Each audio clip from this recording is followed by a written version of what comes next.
Hey guys, it's Bella, and this is the introduction to a series of videos I want to do on a subject which is not very familiar with many people, but which I think is quite invaluable and useful for the study of history, and that is paleography. Now, I already have one video about paleography on my channel. It is for the paleography of Middle English manuscripts, and if you want to look at that, it will be linked in the description below. That video is really tailored for people who only speak English and still want to have an inroad to reading medieval manuscripts in Middle English. So that video is a tailor-made course for you. It's about 20 minutes long, and you can sort of get your teeth into Middle English manuscripts. But this course is rather geared for paleography of the Latin, mostly of the Latin language and the Latin alphabet. Now, I will also be doing one in due course for the Gothic language as well, although the paleography for that is quite a different beast because we only have one manuscript which is not a palimpsest, that being the Codex Argenteus. However, this course will be useful for you if you speak not only Latin, but if you speak Romance languages in one of their early forms like Old French, Old High German, these kinds of things. Old Norse it'll be useful for. Various languages are written down in the Latin alphabet in the Middle Ages, and so you can engage with the historical evidence firsthand if you study paleography.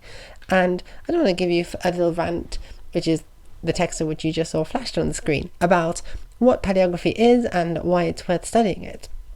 So paleography is the study of scripts and writing on soft materials. So these are parchment, which is the most prominent one, paper, papyrus, even wood, this kind of thing. This course will focus on the paleography of Latin between 500 to 1500 Common Era, although, as we've said, the techniques you use here you can use to read the vernacular languages as well.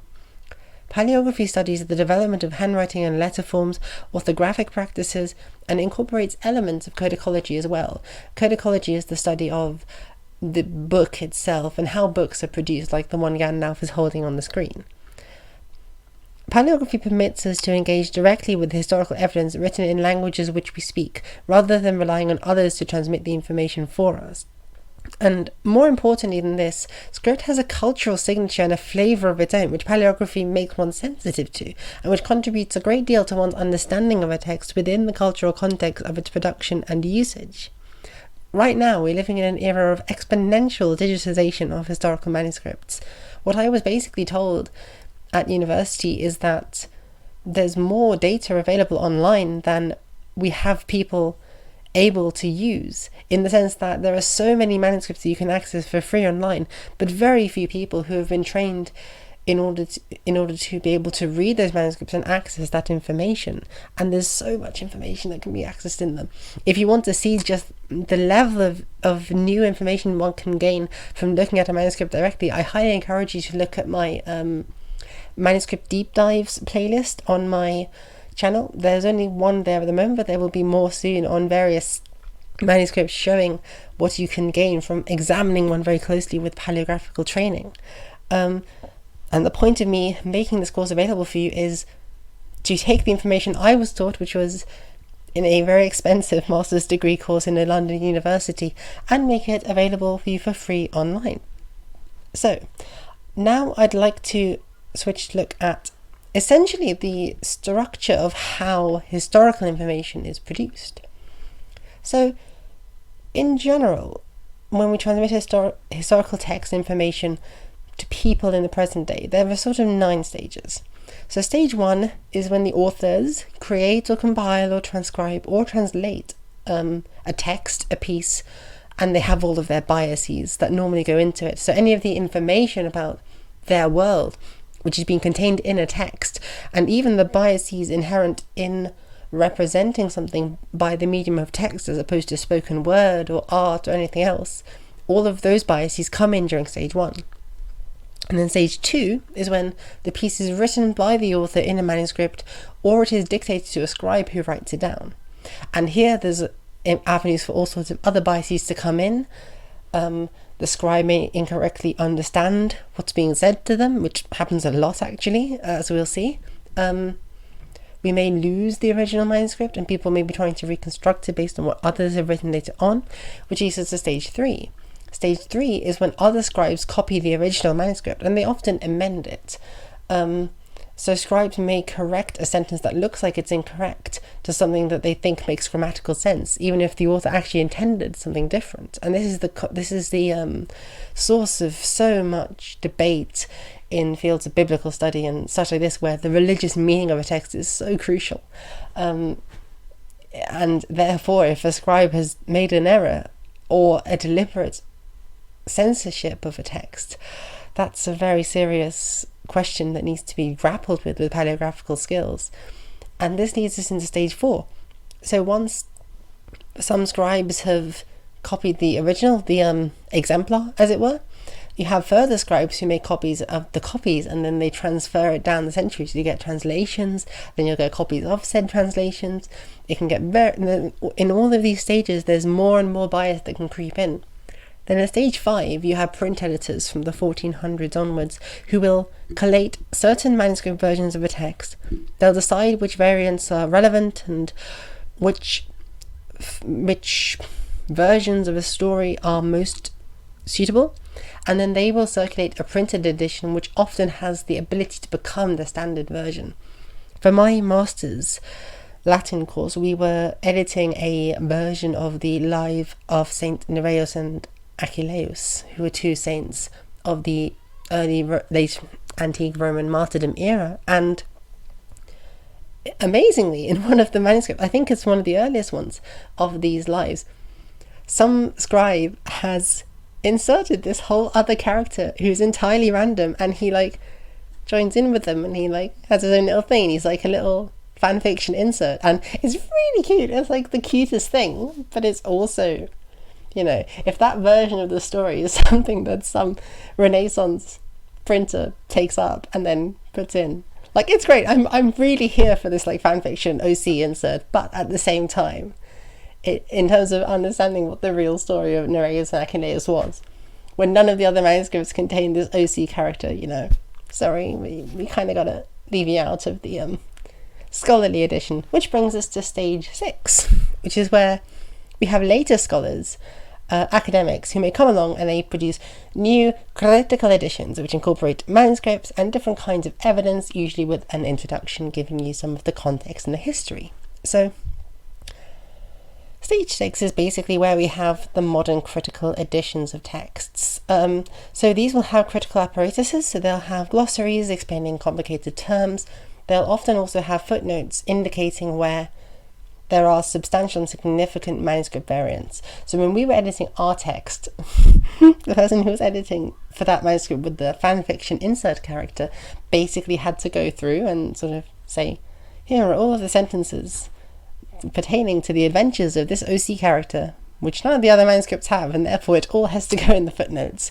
It was very fun. But that's stage 6, and there are biases that come into this as well.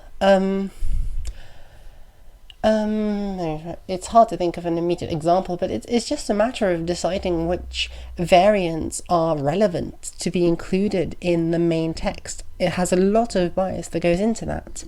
And then stage 7 is where the bias, which some of us are more familiar with, will come in. Usually with a critical original language edition of a text, the standard nowadays is to have a side-by-side facing modern English translation. This is what you'll see in the Loeb Classics Library, for example. Translated text from medievalists don't include the original, but I believe it's either York or Leeds medieval text series. These almost always have a English text side by side, and of course then we have all of the biases that come in with translating into any language, let alone a modern one. And this critical edition English translation is usually the one which most people are, if people have done their due diligence and gone to the primary source, most people will have gone to the critical English translation, even people doing classics degrees who should have the Latin to interrogate the original, which I find quite disappointing. And then we get to stage 8, and thereafter you'll have writers who may produce novelized or versified versions of the academic English translation.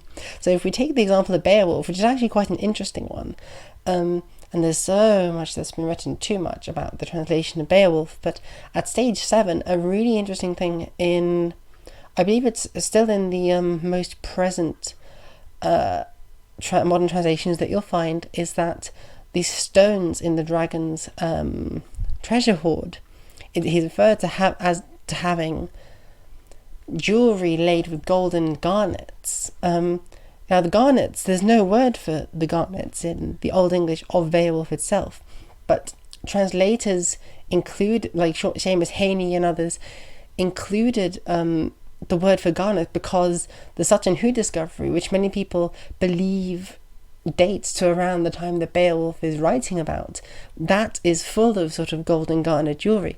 So these people are bringing in their knowledge from archaeology, which is, at least in terms of direct evidence, unconnected to the Beowulf text itself. And they're letting it influence how they translate the word, which I believe originally just meant jewels in the Old English. And then after that, so Beowulf, of course, in Old English is a poem, and it's on the page, it's written in prose, but it should be formally sort of laid out in verse. It does have meters and lines and stanzas and whatnot. So some people, when they translate it, they make a prose version, but sometimes people want to capture more of the original flavour of the poem, so they make a versified version. And of course, if you're trying to adapt something to verse, it's going to be even more distorted than the original. And then lastly, we get to stage 9, and then this is where you have the people who make history textbooks, or who sometimes the people who make pop history books, not history books, but like pop history sort of communication videos on YouTube channels like the Metatrons, Scalagram, etc. These people will present quotes or elements from these texts produced at stage 7 if they're very good, and stage 8 if they're less diligent. The point of me going through this process by which historical information gets transmitted to the present day is that without paleographical training, the best that one can do in terms of getting close to the original, less biased version of events is to read content produced in stage 5, which is when we have the printing press. But if you have paleographical training, you can go back to stage 3, stage 4 and stage 2, and you can really do a lot of great detective work to reconstruct the original version of a text. And it's really important to be able to do these things.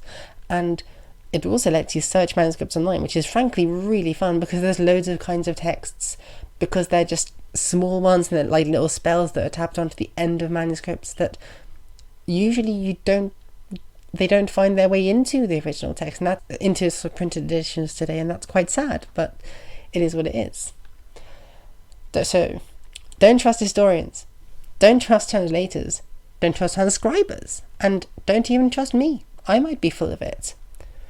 Here's an example of me making perhaps a bit of a facetious claim about the Middle Ages on my Facebook, where I said I gave a quote from an Old English text: Eugenia da wonere on the minstre med warli commode vech the heomaden war.